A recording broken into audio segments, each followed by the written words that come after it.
Saudara-saudaraku yang ada di rumah, doa saya, damai sejahtera Allah, sukacita ilahi menguasai kita semua. Pada saat ini kembali kita akan disapa oleh firman Tuhan yang kudus, yang menghidupkan, yang menghibur kita dalam segala situasi. Sekaligus juga mengajarkan kita hal-hal penting yang harus kita laksanakan sebagai murid Tuhan Yesus Kristus. Walaupun kita beribadah di rumah masing-masing, doa saya kiranya tidak mengurangi sukacita ilahi.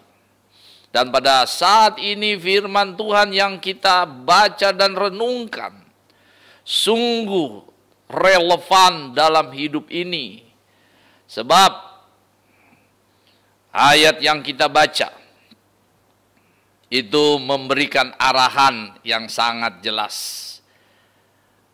Bagaimana mengasihi sesama dengan benar. Bagaimana kita tidak gampang menghakimi orang lain. Bagaimana kita tidak membenci orang yang menyakiti hati kita. Bagaimana kita bisa mengampuni sesama kita yang mendukakan hati kita. Bapak Ibu, apakah kita pernah merasa sakit hati? Pernah kecewa dengan orang lain? Saya yakin kita menjawab ya. Itu pertanyaan pertama. Yang kedua, apakah kita membenci orang yang menyakiti hati kita? Nah, di sini masalahnya. Ada orang yang bisa mengambil sikap tetap benar ketika dia disakiti, dikecewakan, dihianati, difitnah. Dia tetap tenang, dia tidak marah, dia tidak benci kepada orang itu, tetapi tetap penuh dengan kasih dan kesabaran. Tapi ada juga orang, ketika dia dihina, dihianati, difitnah, dia bereaksi luar biasa. Menunjukkan ketidaksenangannya, dia balik memfitnah, dia balik mengeritik. Yang jelas, dia tidak lagi mau berhubungan dengan orang itu. Yang ada di dalam hatinya marah, dendam, dan bagaimana membalas sakit hati. Orang yang begini sulit dibilang untuk mengampuni. Tapi inilah yang diminta oleh Yesus.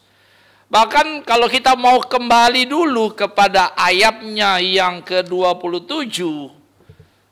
Bapak Ibu coba perhatikan ayat 27 dan 28. Kita baca sama-sama. Ya, kita mulai. Ayat 27 dan 28. Tetapi kepada kamu yang mendengarkan aku berkata, kasihilah musuhmu. Berbuatlah baik kepada orang yang membenci kamu. Mintalah berkat bagi orang yang mengutuk kamu. Berdoalah bagi orang yang mencaci kamu. Jelas Bapak Ibu. Nilai yang dibawa oleh Yesus, yang dia sampaikan di bukit, ini sebenarnya termasuk khotbah di bukit. Itu berlawanan dengan pikiran orang pada zaman itu. Kalau orang berbuat tidak baik sama saya balas tidak baik. Tapi Yesus tidak. Bahkan dia ekstrim bilang, ya, kasihilah musuhmu. Susah ini. Sampai sekarang juga susah Bapak Ibu. Kalau kita mau mengasihi orang yang benci sama kita, yang merancang jahat sama kita, sulit. Tapi itulah yang Yesus kehendaki. Karena Yesus bilang, kalau kamu hanya mengasihi orang yang mengasihi kamu, apa bedanya kamu dengan orang lain? Orang yang berdosa. Justru disitulah nilai yang harus dihadirkan kalau kita berbicara sebagai pengikut Kristus. Nah, di dalam ayat yang kita baca, kelanjutan dari ayat 27 sampai 36, diminta janganlah kamu menghakimi, maka kamu pun tidak akan dihakimi. Artinya jangan cepat menilai negatif terhadap orang lain. Kalau Bapak Ibu dan saya sering-sering menghakimi dengan pikiran perkataan kepada orang lain yang kita tidak suka, hati-hati ya. Kita juga akan dihakimi seperti itu. Makanya Yesus bilang, janganlah kamu menghakimi, maka kamu pun tidak akan dihakimi. Janganlah kamu menghukum, maka kamu pun tidak akan dihukum. Dan juga yang menarik, ampunilah dan kamu akan diampuni. Mengampuni tidak mudah. Tapi prinsip mengampuni adalah melupakan. Bahwa dia tidak melakukan yang menyakiti hati saya. Nah, ini yang susah. Kita ingat terus. Bahkan ada yang mengatakan sampai mati aku ndak lupa, aku ndak bisa memaafkan. Ya susah Bapak Ibu. Ya, prinsip Kristen justru ini, mengampuni. Karena Kristus sendiri mengampuni. Kasih itu kalau tidak pakai mengampuni bukan kasih. Memang Allah bisa menegur, menghukum, tapi pengampunan tetap ada. Pengampunan artinya mau menerima. Ya, tanpa pamrih.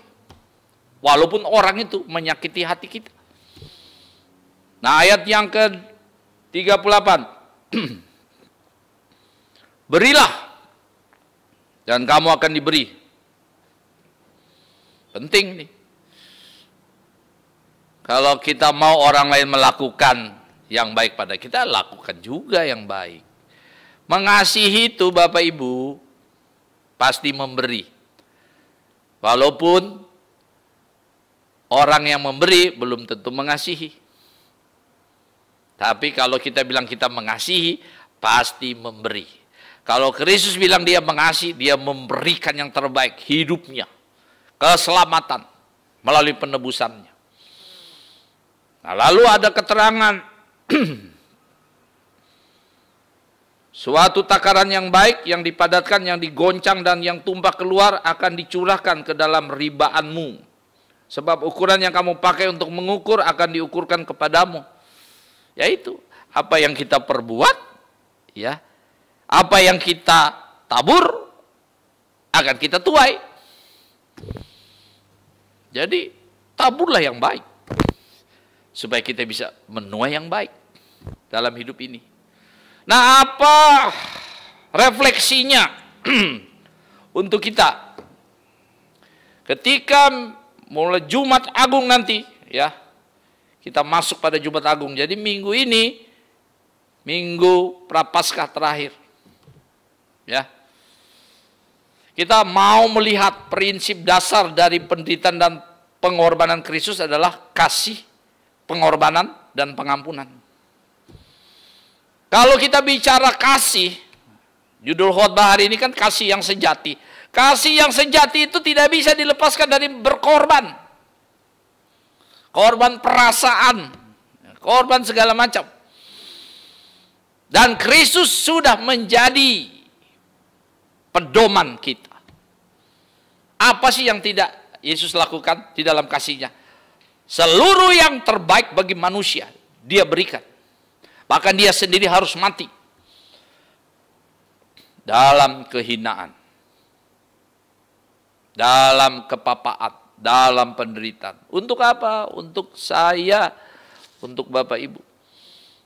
Nah, jadi pertama renungannya adalah kasih sejati itu ada dalam diri Yesus. Dia mau mengampuni kita apapun dosa kita. Dia mau menerima apapun keberadaan kita. Mungkin saat ini orang lain sudah tidak bisa menerima saudara. Saudara sudah dicap sampah, dicap tidak baik. Tapi di minggu sengsara ini, mau ditawarkan kepada kita pengampunan dari Kristus. Yang mau menerima kita. Apapun salah dan dosa kita.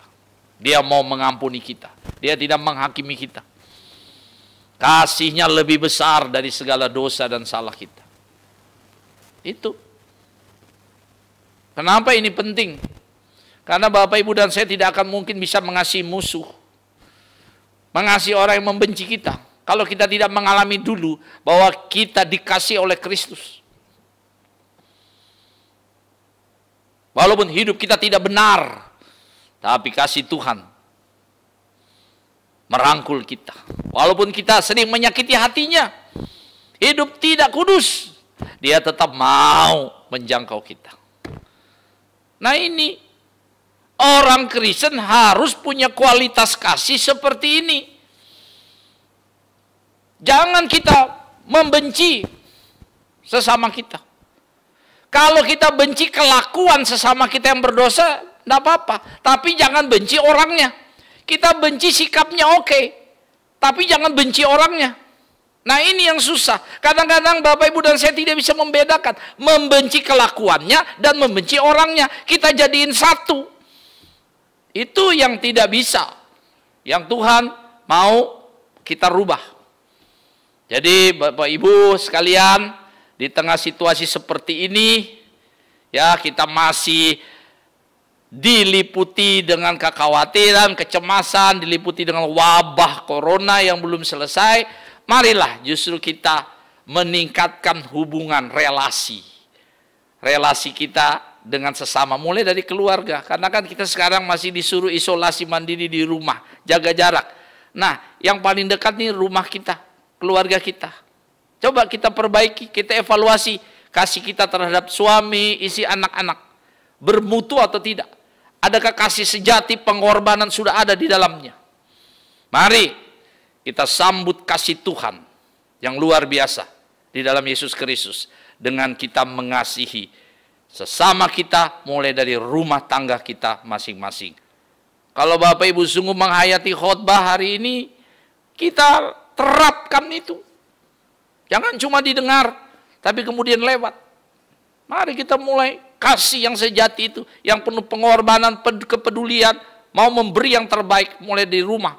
Kemudian nanti kita akan keluar kepada warga jemaat kita dalam persekutuan, di dalam kehidupan bermasyarakat, dalam hidup pekerjaan. Kuncinya apa? Kuncinya perbaiki dulu hubungan kita dengan Kristus. Rasakan dulu bahwa kasih-Nya luar biasa. Membenarkan kita, menebus kita, mengasihi kita dengan pengorbanannya, dan memberikan yang terbaik, pengampunan.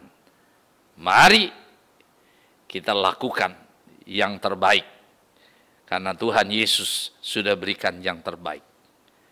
Selamat berjuang, Tuhan Yesus memberkati. Amin.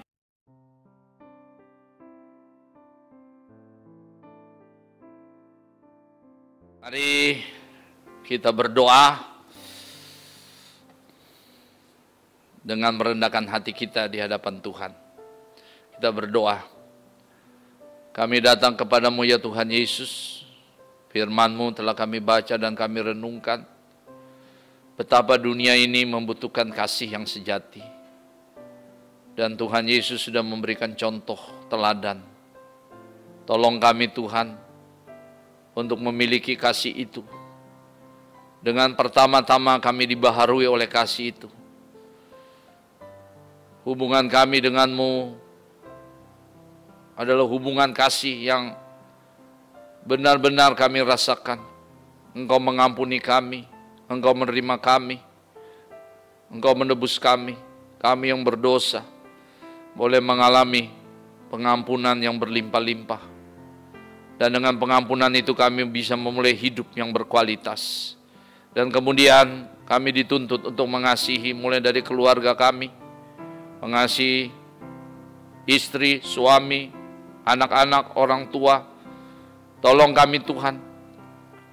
Kadang-kadang kami tidak bisa menerapkan kasih dalam rumah tangga. Yang ada sering kecurigaan, kata-kata yang menyakiti hati, perselisihan, pertengkaran.